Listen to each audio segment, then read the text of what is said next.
Uh, I am with Mary Lee Environmental Learning Center of Goshen College. I've been the director of the graduate program here for about 2 years. I am leaving for another position next month, but I am around with Mary Lee for a little bit longer.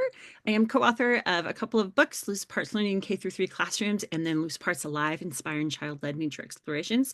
And so in the Loose Parts Alive book, we do have a small section about it on this, and eventually I'll have a podcast episode about this topic as well. But I've been having people like bug me as I've presented about this the last year to do a book too, with compiling a book around the topic and such as well. So we'll see what happens in the future. And just a little bit about the graduate program. It is under construction, and so an update on this will be coming soon under the new leadership here and such for that program. But just a little bit about Mary Lee. We've got 1,189 acres, prairies, forests, lakes, vernal ponds, wetlands, a teaching farm, nature preschool. We've had an 11-month immersive program. I've been able to take students over to Hawaii for an intercultural course as part of that and take them to a conference as well. It's inexpensive, and we've had some scholarships and such. I'm not sure what it's going to look like. I suspect it'll be like a hybrid program, mostly online with some residential aspects of it as well. You all know about Echo Network. You're here. And then we also have Mary Lee from time to time, some professional development around nature, preschool, observation, and other types of professional development as well. There's a QR code down there if you would like to follow that to get a little more information. And then I am the state coordinator for a little bit while longer of Indiana Children in Nature Network. It is part of the Environmental Educators Association of Indiana, but I did just want to kind of point out the nature play days and encourage and help you to think about some options with hosting a nature play day from June 1st through 9th of this next month. And so, like, I know Mary Lee will have one. I think Megan's probably participating one. I know that Teresa oftentimes does one as well, but just a thing that you can do with that. And ICANN in and of itself is just to, foster that connection with children, families, and communities to the natural environment, looking at those benefits of it. And we do this by raising awareness, promoting unstructured play and time outdoors, and engaging a diverse network of people as part of it. So death, decay, and decomposition. I call it DDD. So we'll be looking at what's alive, what's dead, decay in and of itself. Lots of pumpkins are part of that. Some different ways to explore and ideas, some concepts around science and explorations that you might do with that. Looking at death, decay, and decomposition with our young children, death in the natural world, death of a pet or other animal in our settings, and then sharing some books throughout, and then some application to your settings. I do want to put a trigger warning out there. You choose to be here, so hopefully you are curious about the topic. It can be very sensitive. Please take care of yourself. If needed, as needed, mental health care providers can help and use a support system of things as well. Some slides may have some graphic images of decomposition if it include like animal life. There will be an asterisk on the screen of the next of the slide before we go to that. So just want you, if that's something you're sensitive to, want you to have a little warning before you come up with that. There are lots of avenues to explore, so I encourage you to continue thinking about where this may go to. Okay, so just looking at this slow walk into death, decay, and decomposition. Why should we even talk about death? Shouldn't children, young children especially, be protected from it? How do we honor that children's awareness and help them understand that circle of life? Isn't decay gross? How do we stay safe with all of this? These are all things that I know I've considered, and I know other people think about too. So hopefully we'll be able to kind of look at some of this and understand why we may want to embrace this death, decay, and decomposition as part of our settings. I do hear people say, if we go outside with children, we're going to encounter death in some way. So we can help children as they begin to understand and learn more about the natural world, which includes this natural cycle of death, decay, and decomposition. So these are abstract concepts. People say, "Oh, Uncle so and so went to heaven or passed away," and that's really hard to understand as a young child. But by viewing this in the natural world, we can understand it a little bit more. Okay, so I would encourage you to just go ahead and type in the chat, what is alive or living to you, and what is dead? What does that mean to you? What's alive or living, and what might be dead? And I know some of you are busy with other things, and so you're welcome to unmute and share too.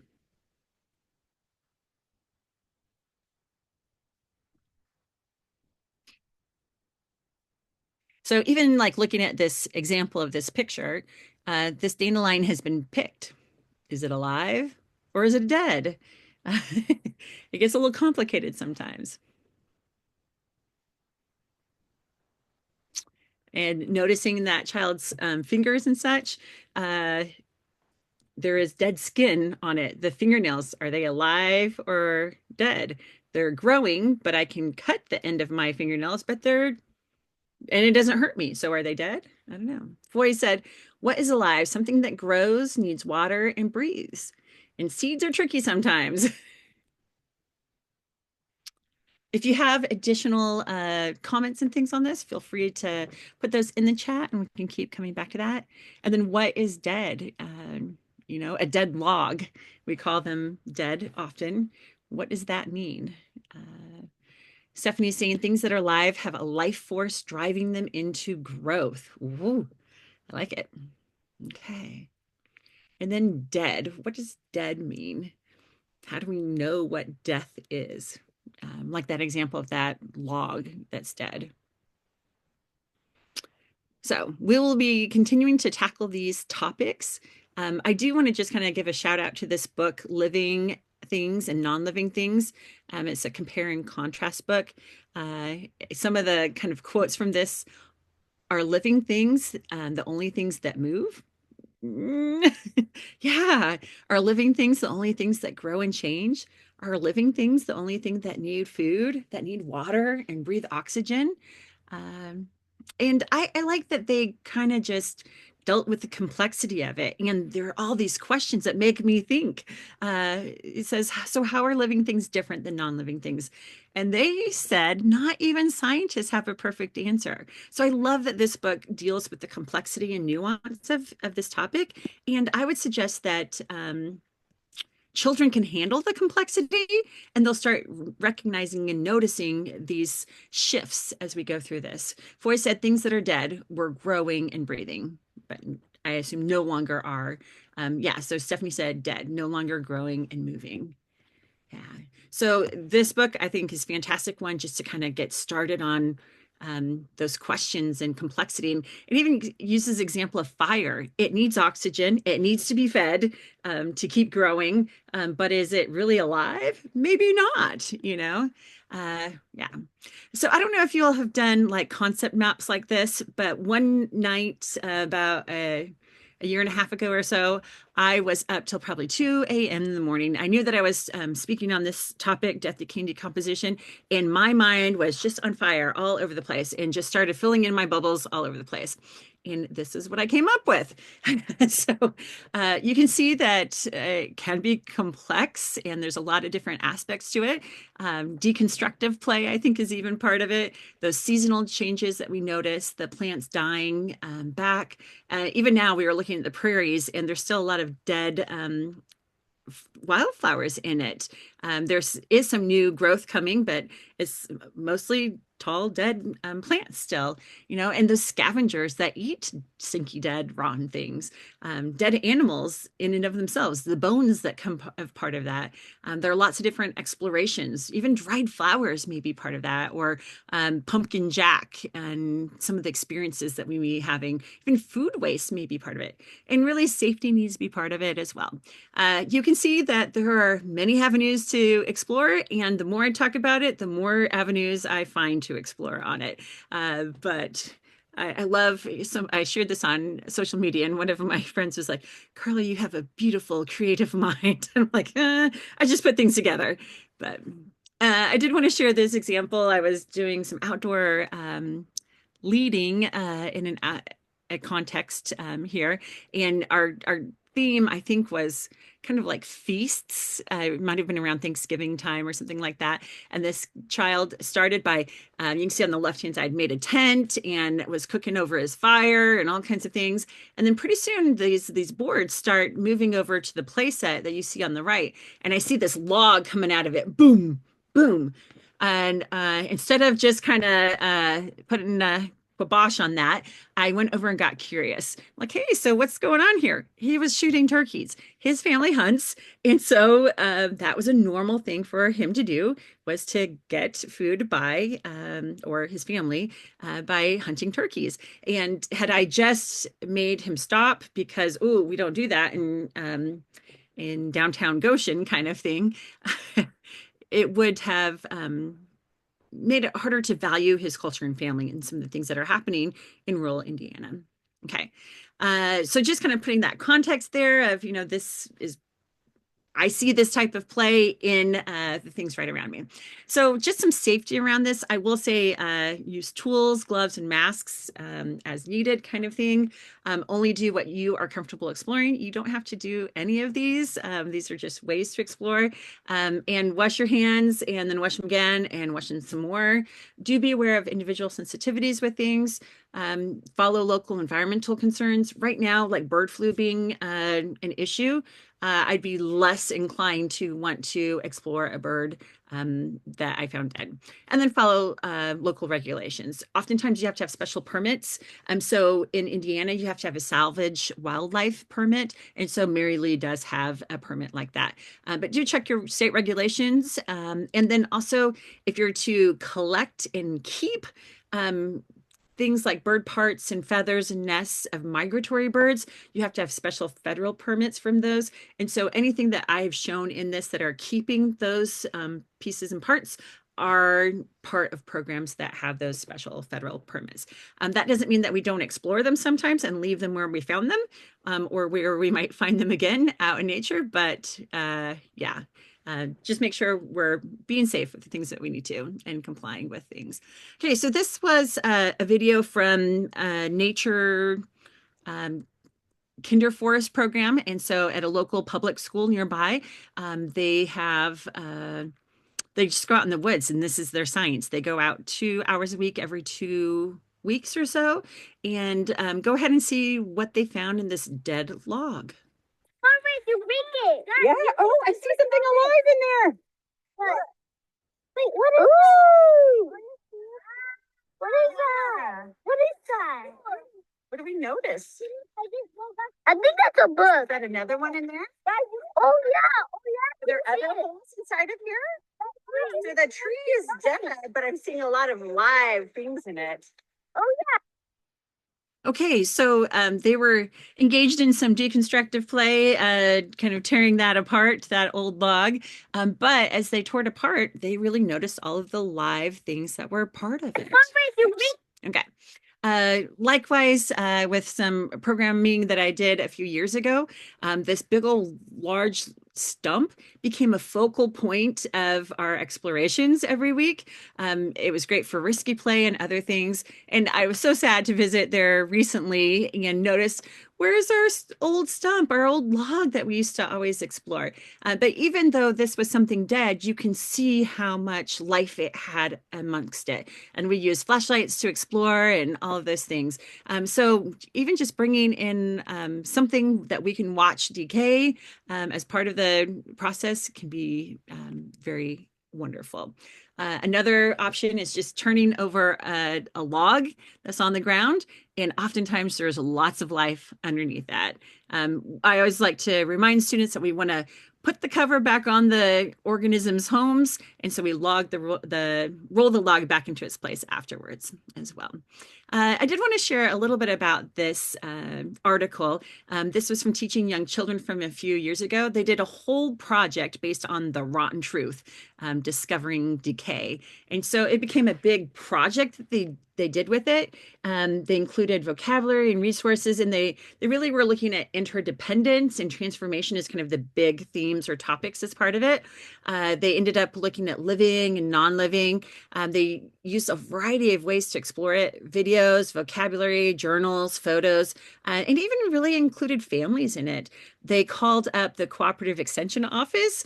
So they asked an expert, and when they noticed that their pumpkin was rotting and wondered what happened, so she asked many questions like, did you, after you cut it, did you put anything like bleach or vinegar on it and some of those things, and then shared some things that could extend the life of it, if we call it that, before it succumbed to decay.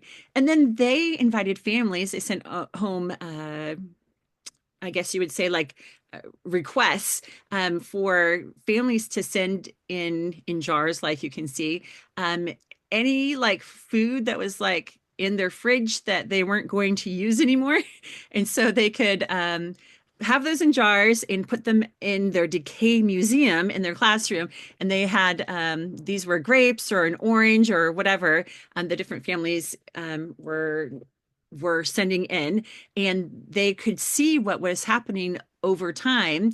And it does take time to have some of these decomposition things. They had the lids on them so that it didn't smell, but they could watch what was happening as a grape turns back into soil or any of those things. So anyway, just one way of exploring things, but a decay museum could be very interesting.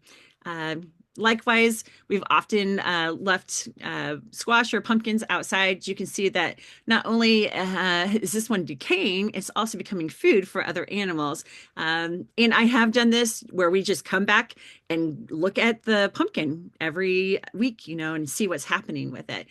Some places take it to a whole nother level. They put it inside a jar and might read the book Pumpkin Jack along with that, and then watch over time as the pumpkin just disintegrates pretty much. And you can put some soil in and grow whole new plants. A few books I like around this as well is Pumpkin Circle, The Story of a Garden, just that whole life cycle of that, and Rotten Pumpkin, A Rotten Tale in 15 Voices. And so as these pumpkins are decaying, they have all these things that they say as part of that and such as well. This is at the Morton Arboretum. They called this place the DDP, or the Dirty Dump Playground. So large arboretum, they need to have a big composting place. And so the composting place becomes the playground, sometimes an exploration place for the nature preschool that's at the Arboretum.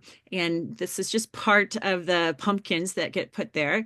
But you can see they just had a whole slew of pumpkins that were decomposing, and they got to explore, play with, climb over, etc. Yeah. So this is a pumpkin play on steroids to me, but just an option if you have access to that many.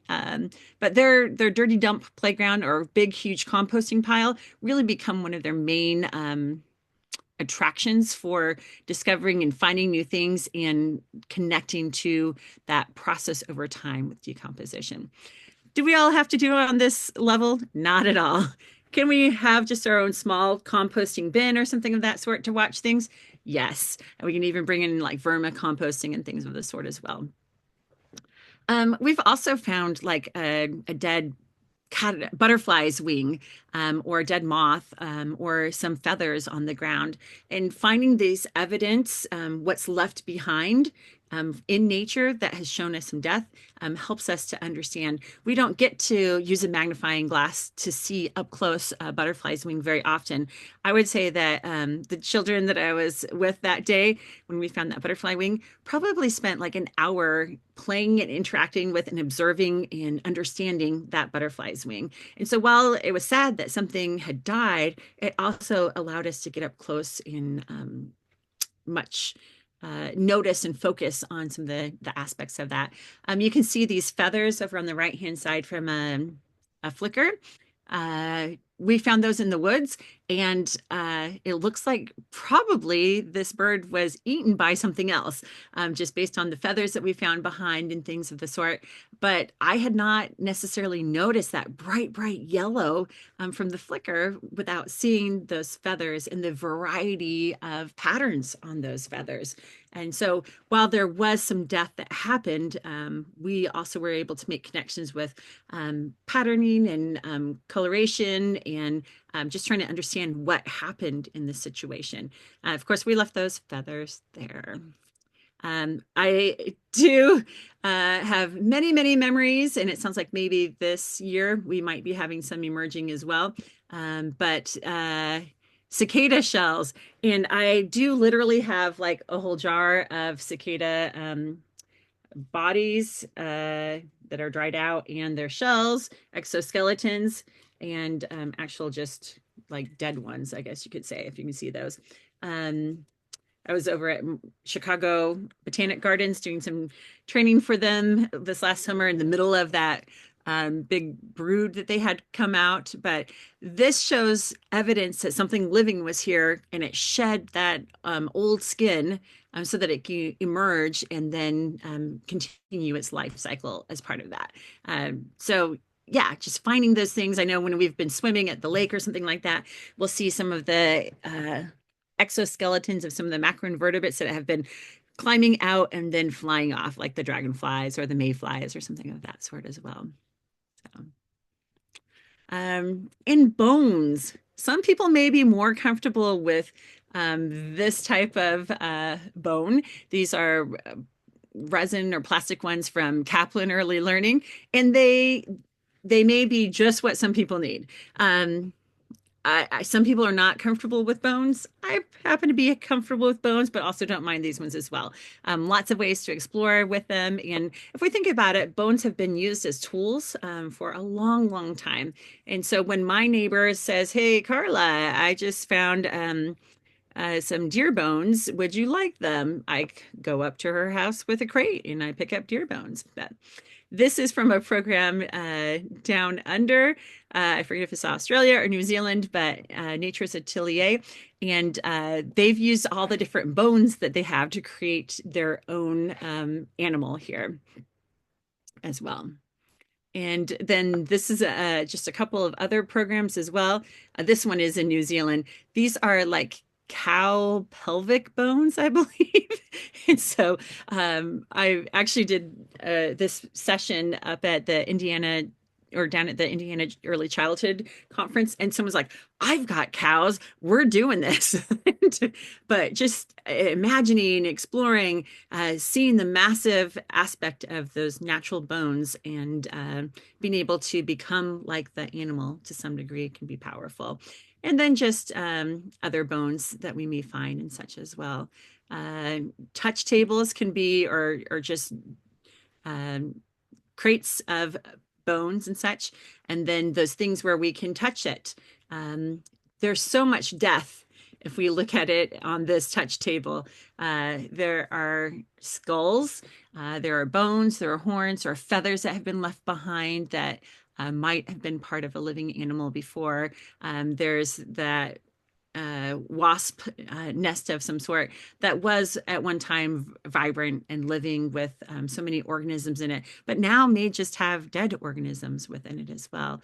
A tree that had once been alive as well. So even just creating our own collections over time can be powerful with this as well. This is from the Nature Preschool here at Mary Lee. I had brought those bones in from Kaplan one time, and they automatically started painting them. But they also have access to bones that they paint regularly from deer and other animals that they are found in that region along there. I like to go to like historical fairs too. And so these are places and natural history museums in general. These are places where I sometimes have purchased like antlers or some of those things that are there. You can see them, you can touch them, you can investigate them. You can also see like an old snake skin and such. We've got those at the Learning Center at Mary Lee as well. This program down in Southern Indiana, Little Miracles Learning Campus, they started getting pretty curious about what's inside of dead bodies and such as well. And so in a group setting, small group setting, maybe one frog per 4 or 5 children. The educators went through and used document cameras and such to make it up big and high. And the children went through the dissecting process with the educator to understand what's inside of an animal. We wouldn't do this with a live animal, thankfully, and but they were able to explore that in more depth. Are they understanding everything about all the different pieces and parts? No, but they're getting exposed to what's happening with our bodies and such. They also were able to dissect owl pellets. So we think about what an owl pellet really is an owl like coughing up the bones and fur of whatever animal they had eaten.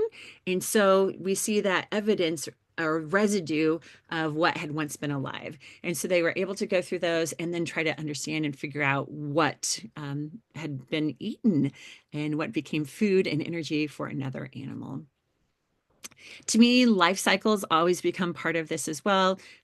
From our plastic ones that show that caterpillar, chrysalis, butterfly, and then it eventually dies. But to our black walnuts in the various stages that they go through, to some of our life cycles in resin as well.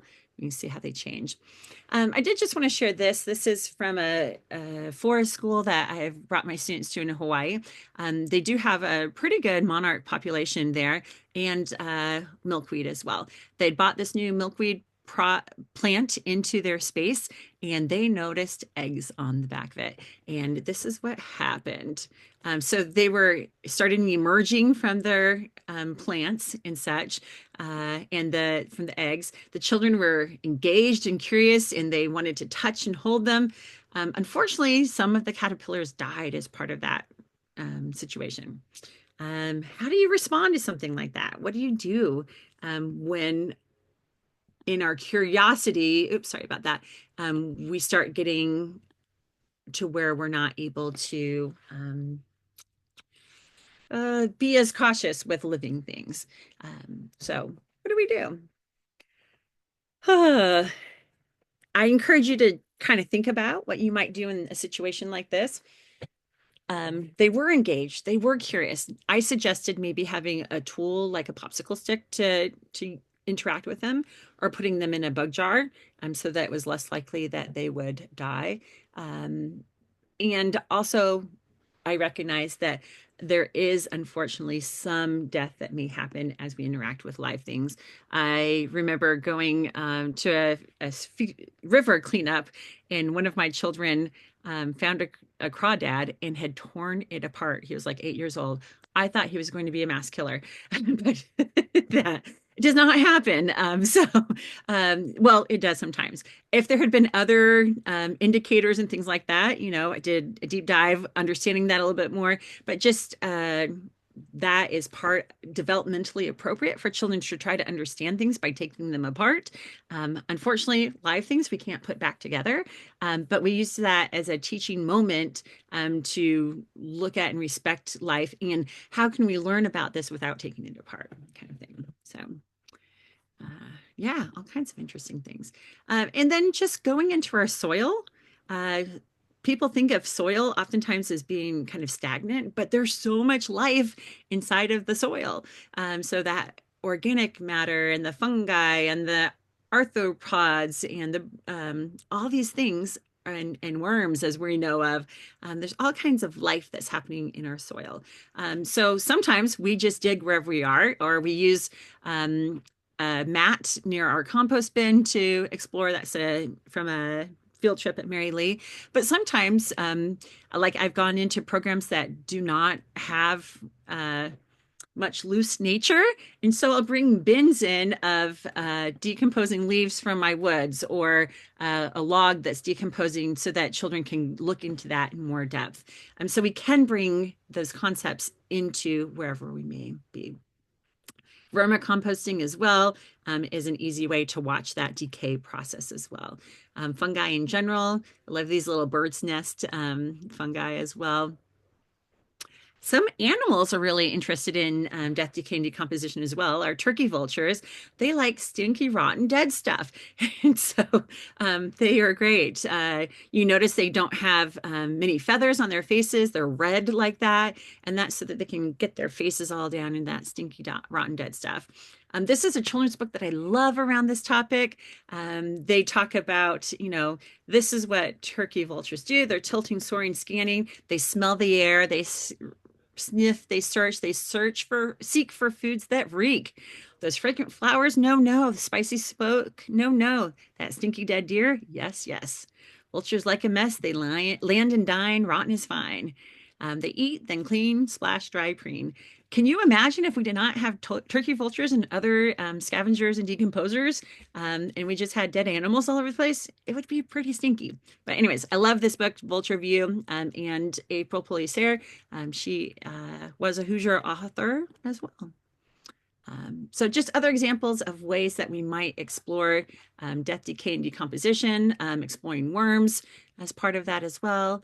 And then just kind of considering this science, what's some of the science behind death, decay, and decomposition. These are just a few that I came up with. Life cycles, food chains, habitats, ecosystems, living and non-living, scavengers, fungus, seasonal changes, environmental stewardship. But really, there can be so much more. And if we are open to that concept a little bit, we can allow it to lead us in places we might not be otherwise. With our youngest learners, my co-author, Laura, this is one of her specialties. If you just kind of notice, there's a dead limb on this log, this tree nearby, or broken limbs down on the ground after a storm, how there are areas where the grass is no longer growing on the path because it's probably been trampled a little too much. What happens to fresh petals and leaves over time, and even just some of the potions with herbs and playground grass and wildflowers. There is that concept of life and death as part of that. So even our youngest ones start seeing and noticing what's happening around them. We're not going to have time to chat about this, but just kind of want you to think, what are these science concepts that are part of it? What social emotional concepts are part of it? And can we connect to early learning standards as part of these interactions as well? Death does happen, unfortunately, in real life. With this, we want to follow the child's lead. Teachers, us typically are the frontline, untrained mental health professionals. It's okay for the child to feel sad, angry, betrayed, guilty, and for us to feel that as well. We have every right to feel what we feel. Help children know that they can honor that person or pet. And bibliotherapy can be a great help with this. Do you want to share just a couple of books that are great for this? In this one, a dog dies, which is so sad. And the little girl was like, I want to say goodbye, but I was too afraid. And so she kind of made a little memorial box with her favorite toys and a sock from each of the people in the family that smelled like them, put the blue sweater and buried the box in the backyard to say goodbye to their dog, and noticing its changes over time. Another one, the bug cemetery. These children, they were finding dead ladybugs, and one's like, I'll bury that, And so they're making tombstones and having special speeches about the dead ladybug's life, and they pretend cry for it. And so they start charging like 10 cents a bug to go in the bug cemetery. But later that summer, one of the children's cats died, was hit by a car, and they wanted to bury Buster in the bug cemetery as well. And they, talked about how Buster likes to chase bugs. He'll be happy there. But that time, instead of having fake tears at the funeral, there were real tears. Billy had real tears too, even Wilma. Funerals weren't as much fun when there's for someone that you love. And so just a touching one.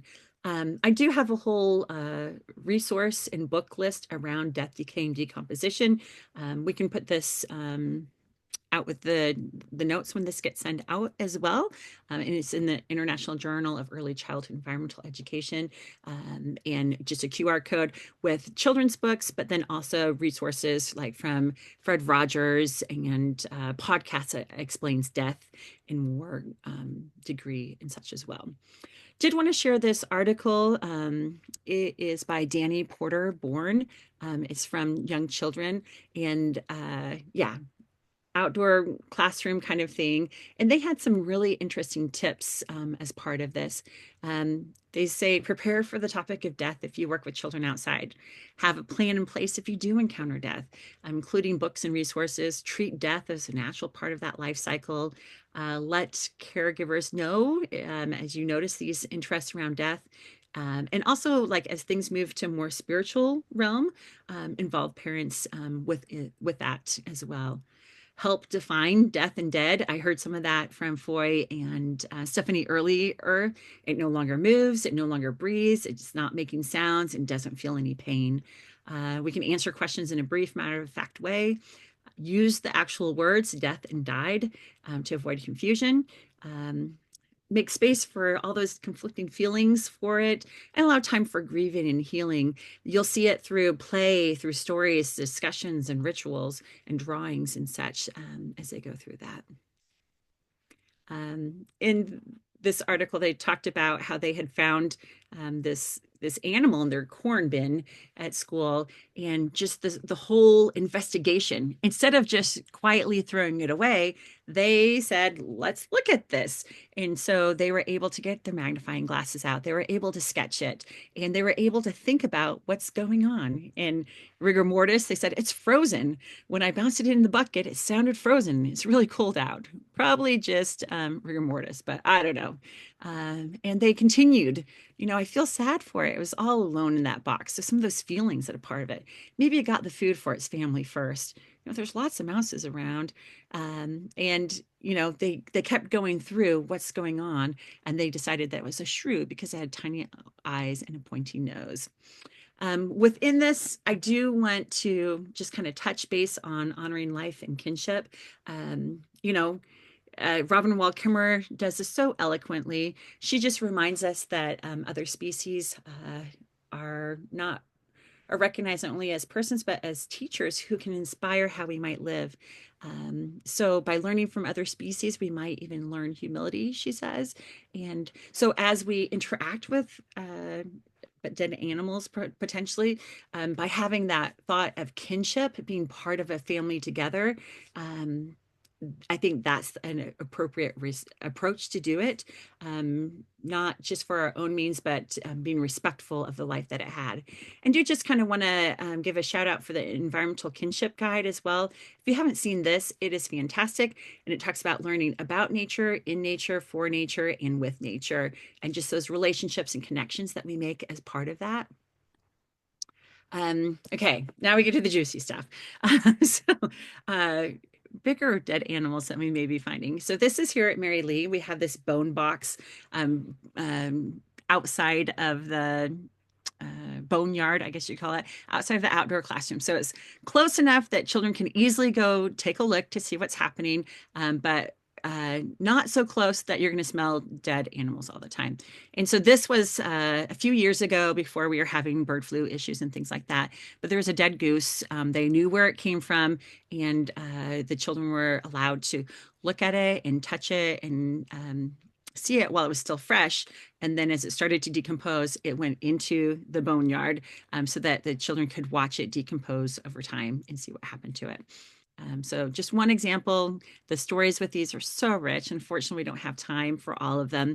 Another one, our water snake here at the Nature Center, the Learning Center, died. And the last people that saw it really had interacted with it were the preschool children. And so they put it in the fridge or freezer, I forget exactly where, and then asked the children the next time they had class, what should we do with the snake? And so they decided to put it in the bone box, the boneyard here.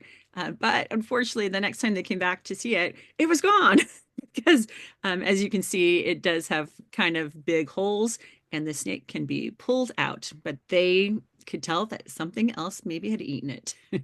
became part of that cycle of life. With this one, it was a dead fox that was found on the property. And this one was more mangled, as you can see. And so the children were not allowed to touch it, but they were able to go and look at it as it decomposed over time. And you can see in the bottom right-hand corner, this one, the children noticed like the nipples even, oh, it was a mom, and some of those kinds of things. For this one, a book that's fantastic around this is called Fox, A Circle of Life Story, and it talks about the playful cubs and how they're learning and growing, but their mom's hit by a car. And the dead fox begins to decay. Insects, birds, and fungi help with that decomposing of the body. So, some of that science that happens with it, and old particles of fox find a new place in the spring. And one of the quotes, kind of with that, was life is everywhere. Death is not just an end, but a beginning.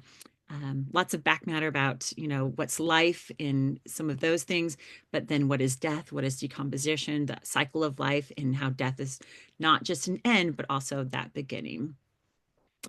And we find deer and other things. And in this situation, they wanted to bring them back, and lots of hand washing. But Carol, the main nature preschool teacher, is very good at judging what's okay and what's not okay, and giving children permission to explore curiosity a little bit in a respectful way, in a very respectful way with that. So I did want to share, and I know Boy does a lot with Nature Preschool, and Stephanie, if you all want to type in some of those, you're welcome to. But just real quickly, this was at the Arboretum again. The children noticed dead birds flying into the windows, and birds, they weren't dead when they flew, but they noticed that something was going on, like what's happening. So the educators brought like mirrors and different things out, and the children started noticing, oh, I see me. And they just thought that they were in nature as part of this. And so they drew things and sent it to the facilities manager, and they worked with them to put up decals on the window. And so the children could see that they're sharing their voices about what's happening on the window. They could become agents of social change just by sharing their voice and asking for something to happen. And then they got to be there to watch the decals and such be put on the windows to make that a better place. The dead bird is a great classic of, finding a dead bird on a playground. And what do? They made, they brought flowers to it and buried it. But it talks about the description of, as they held it, it began to get cold. The limp bird grew stiff, couldn't bend its legs. The head didn't flop when they moved it. That was the way animals got when they had been dead for some time, cold, dead, and stone still with no heart beating. Just those descriptions and how the children deal with it and such as well. Finding some bird bones out on the trail and being able to explore them and wash hands later. So just kind of encourage you to think, how has death impacted your spaces? How did you handle it? How did you find life within that concept of death as well? If you've got experiences, you're welcome to share those into the chat box as well. I appreciate people sharing other concepts. I hadn't seen your dead earlier, Teresa. And then just kind of finishing up on, what are your next steps with death, decay, and decomposition? From one of the books by Sheila Ridge Williams, she uses this kind of analogy. If you were just to dip your toe in, what might you do? Like the pumpkin jack experience. If you were to wade in just a little bit, maybe you would be willing to start rolling logs and see what you find underneath something that's rotting and decaying in the woods, or diving in. Are you ready to get a salvage permit and go explore that? So I encourage you to explore that a little bit. And you're welcome to just quickly unmute if you've got an idea of something that you might do as your next steps with death, decay, and decomposition. Or type. It's fine to do that too.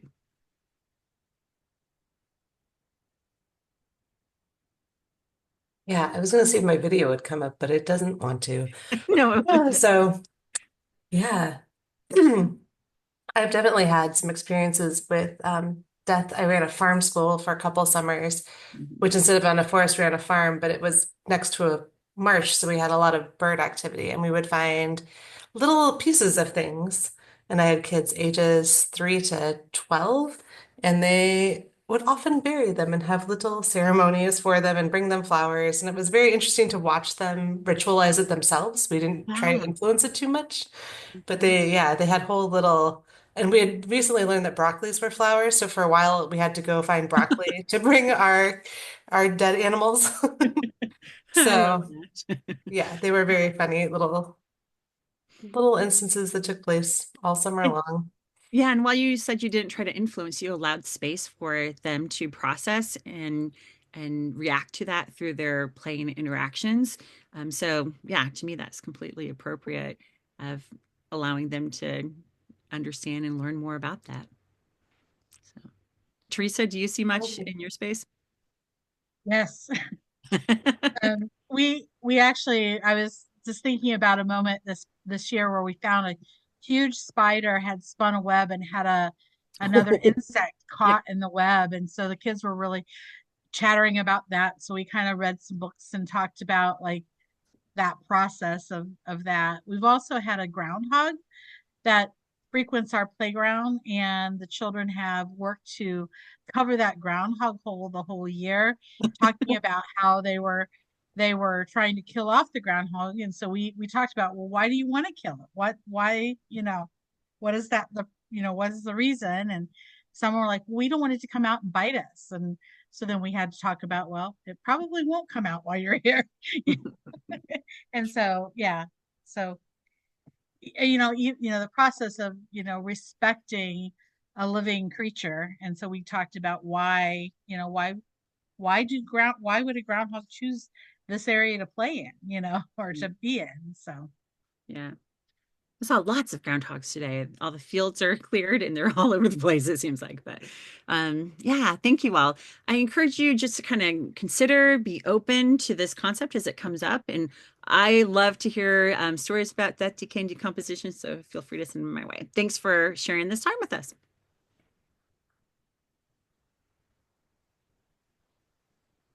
Bye, Megan. So, Foy and Stephanie, I didn't know if you had any closing things that you wanted to do. Well, yeah, let me turn my video back on. I'm not sure what happened with Foy, Foy. he wasn't here. I think we usually But do like updates or announcements or any of those kinds of things. yep, I have some updates. Our next Echo Network meeting will be July 14th. It looks like we're going to have Bowers School Farm and Johnson Nature Center in Michigan. The speakers will be Brooke Larm, education specialist, and Megan Isabel, the farm-based education leader at Bowers School Farm. It'll be cultivating connections, building community, and learning with Bowers School Farm. Um, and it looks like we're just going to hear about their educational resource and community hub, discover how the farm's programs foster hands-on learning from agriculture and animal care to nature exploration while creating meaningful connections among students, families, and educators. We're still looking for speakers for September 8th and November 10th. So if you have anyone, send them our way. Um, as far as Mary Lee, we just had our Nature Fest this past weekend. We have our Conservation Leadership School coming up in June, and we also have our Nature Play Day coming up. Fun, fun, fun. Um, does anyone have any additions? Oh, Foy is letting me know that Nature Play Day is June. Um, Let me see. I want to say June 5th. Yes, it is June 5th Yeah, so here the at Greeley. nature play days with Indiana Children Nature Network. Would love for you to host one if you're able to, and or partner with someone else from ICANN. There is the um, Power of Place, that place-based conference down in Southern Illinois this weekend. So I'll be down there as one of the keynotes for that. There's also a conference in Arkansas in June that I'll be sharing more, actually, more hands-on approach to death, decay, and decomposition, as well as, let's see, fire as a loose part. So, Okay, I think I'm back. Yeah. Hear me? All right. Yeah, my computer doesn't want to like do all of Zoom today. It's like choosing bits and parts. But yeah, thanks everyone for coming. Carla, that was wonderful. I have so many notes of things I need to look further into, including was it the person from Morton Arboretum, Gessler? Megan Yeah, Gessler? Megan Gessler. She's no longer there. They closed the preschool down there, but she is still in Chicago area and very active in the Northern Illinois Nature Preschool Yeah, Association. So she seems really cool. Like, I'll she's fantastic. find her. I've interviewed her on my podcast, Loose Parts Nature Ooh, Play, as well, this last fall. So yeah, neat. yeah. Yeah. If you have a link to that, do you want to throw it up in the chat? Or if I Um, can pull it up really quick. yeah, or can send it out with some of the other Oh, resources. sure, we can send it afterwards. Yeah, that would make sense. Does anyone else have anything they'd like to share coming up? Yeah. If you think of anything, we'll send out an email here, probably at the end of the week with this recording and any additional information folks have. Uh, thank you all for coming. Thank you, Carla, for sharing. That was wonderful. And we will see you all hopefully at the next Echo Network on July 14th. Thank you. Bye. Bye.